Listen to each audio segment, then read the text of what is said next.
on behalf of Caucasian people. What? Repent on behalf of all Caucasian people? What's going on here? Uh-oh, he picks up the bullhorn. It looks like the organizers is dragging police officers there to bend their knee, repenting for the aggression of the entire white race. Are you kidding me? As police officers are kneeling, as organizers are having their feet washed. What? And as this public foot washing religious ceremony is underway with the promotion of the mainstream media, with the local police departments participating in it, they are still going around this entire country and arresting people, finding them, throwing them in jail for opening up their businesses. As of course, politicians who stuck sick COVID-19 patients into elderly homes based on their own directives that caused a massive firestorm while they're taking a victory lap for their, quote, success. And if the whole coronavirus scandal has taught you anything, it is that this government is absolutely, totally incompetent for doing the bare minimum, even during what is considered by many a minor event. Same goes for the, quote, medical experts that are now telling you that yes, you can still die and get sick, that it's still, quote, not safe out there, but it's okay if you do die because of our ideology, which we religiously push and support. And with that, along with the mainstream media, they're either extremely reckless or sociopathic in just their own thinking, which of course we're going to be combating here on this independent media organization for as long as we're still somehow magically here, as of course even just exposing a lot of these bigger issues, the bigger war on consciousness that is happening right now, so you don't critically think at all. If you dare to challenge any of that, well, you're going to get the boot or the hammer by the existing technocratic monopoly power structure. So yeah, I know I just went off a big complete tangent, but that's why in this video, we are going to try to have an honest discussion about some of the major issues being discussed right now surrounding disbanding and, quote, defunding local police departments. And we can have these kind of honest intellectual conversations because of your support. One easy way to support us is by using some of the products that we use, which includes things like VPNs. I personally use VPN City, and if you're looking for an extra layer of safety and security online, VPNs are definitely the way to go. If you're looking for streaming services, websites, places and things that you can't do or go to because of ridiculous government restrictions, well, you should definitely check out VPN City. The link will be down below. It is something I personally use and I like, and I think you will too. I think it's definitely fair to say that there is a larger divide and conquer agenda being played out right now in front of our very eyes. Now, obviously, there's a lot of protests happening out there, and of course also a lot of legitimate issues, which you're going to learn about in this video that do deserve to be addressed. But will they be addressed? And sadly, I have to say no, especially with video footage coming out like this, especially from CNN, where the anchor says, well, if we're going to be talking about disbanding the police, what is going to happen when someone comes and robs my house in the middle of the night? Where we have the Minneapolis City Council president saying, well, that's just a place of privilege to be able to call the police. Another idiotic, bastardized, illogical term that we're hearing right now is that, quote, silence is consent. Again, it's clearly not. Of course, a lot of people responding to this article of all these celebritards pushing this idea are responding with, of course, comments about Bill Cosby and Harvey Weinstein being very happy because, again, this idea is extremely ridiculous. And in my opinion, it's a little bit crazy to see some of these people who argue for disbanding the police also being the same people that are calling to end the Second Amendment in this country, wanting, of course, citizens to be disarmed, as we just recently saw in Michigan, where a police chief was forced to resign after he praised citizens for arming themselves. And again, this is such a weird issue for me because when it comes to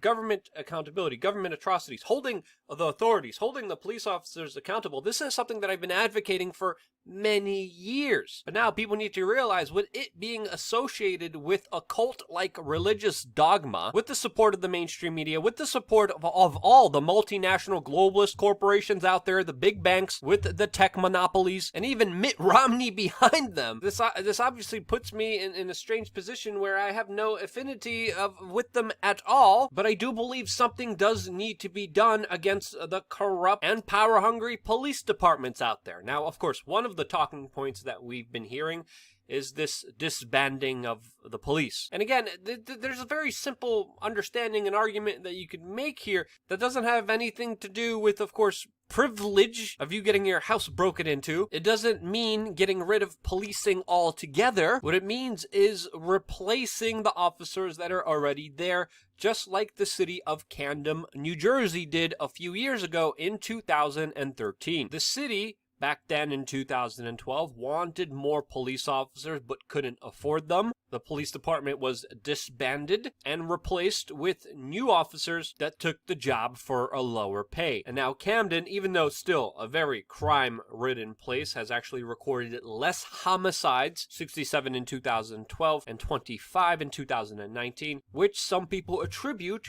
to this, quote, disbanding of the police, as well as an emphasis on new use of force policies and de-escalation techniques. And Chicago is already spending $1.2 million of taxpayer dollars hiring private security firms to fight some of the looting. So this idea of disbanding of private police is an idea that is worth considering when it comes to a city-by-city approach, depending on the city's needs, which there should be a bigger discussion about. Another discussion that has been raging on is this idea of defunding the police. Now, obviously, controversial idea. There's a lot of pushback against this idea, but when you consider it on a case-by-case basis, especially here in New York City, where we have the NYPD, an organization that spends a yearly budget of $6 billion with a B dollars on their yearly budget. They have a CIA system, spying, tracking, surveillance database of its citizens, as well as covert agents working all around the world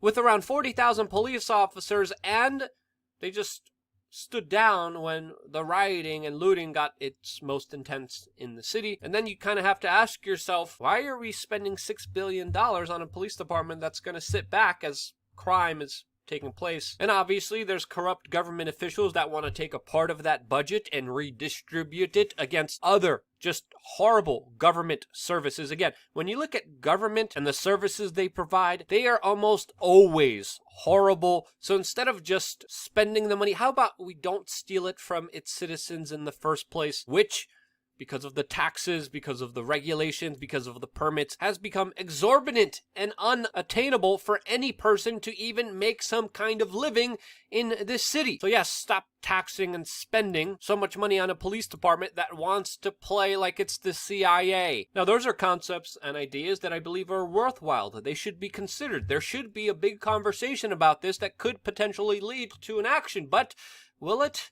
Well, I don't know, because there's a lot of pushback because of the rioting, the looting, the mob mentality that victimized average citizens, that made them victims and destroyed their businesses, which was excused for by the mainstream media, which people said was just, just people blowing off steam, when in reality, when you create victims like this, what do you think they're going to tell you when you say, now we got to disfund and defund the police, and you calling the police is a privilege? As, of course, these riots and these lootings are spreading all over the world, to Belgium, to Sweden, and even in the United Kingdom, even though this situation and protest is totally unrelated to them. This is just mob mentality, criminality, excused for by the establishment, pushing more divide and conquer chaos upon the people. And if we're going to defund the police department, we should also defund the ATF, the IRS, the Department of Education,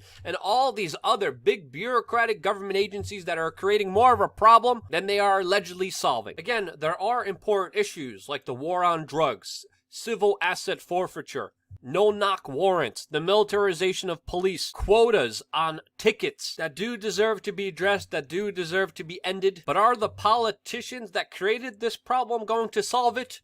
No. They're stuck in their own cult-like religious fervor of a cancerous ideology that is going to breed more pain on all of us. All with the support of the media that, of course, is cheering on the chaos, cheering on the division, hoping that there's more acts of violence so we really don't get to the core issue and problems that should be addressed. Again, look at the mainstream media. Look at the way that they've been treating this. It's absolutely bonkers and absurd and should raise a lot of questions to what is actually happening here. There's a lot of anger towards common, average, fellow men and women of this country for not agreeing on every little aspect, for speaking up, for not speaking up, whatever made up crap people could throw at you, they will. All the while, the true criminals, the true people responsible for it, well, they're just eating popcorn and watching it all unfold in front of them. Again, you make a whole race of people your problem, you will only create more problems. And that's why actions like this need to be called out more than ever for how ridiculous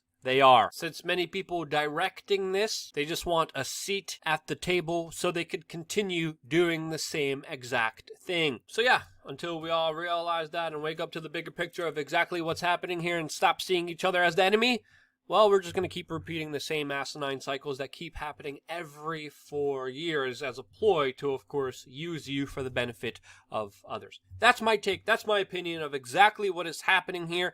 If you think I am wrong, let me know down in the comment section below. I'm always open to constructive criticism. I'm always open to a debate, to seeing things from a different angle and perspective. My mind is open, and I hope yours is too, because that's the only way that we could truly move forward past this in a positive direction.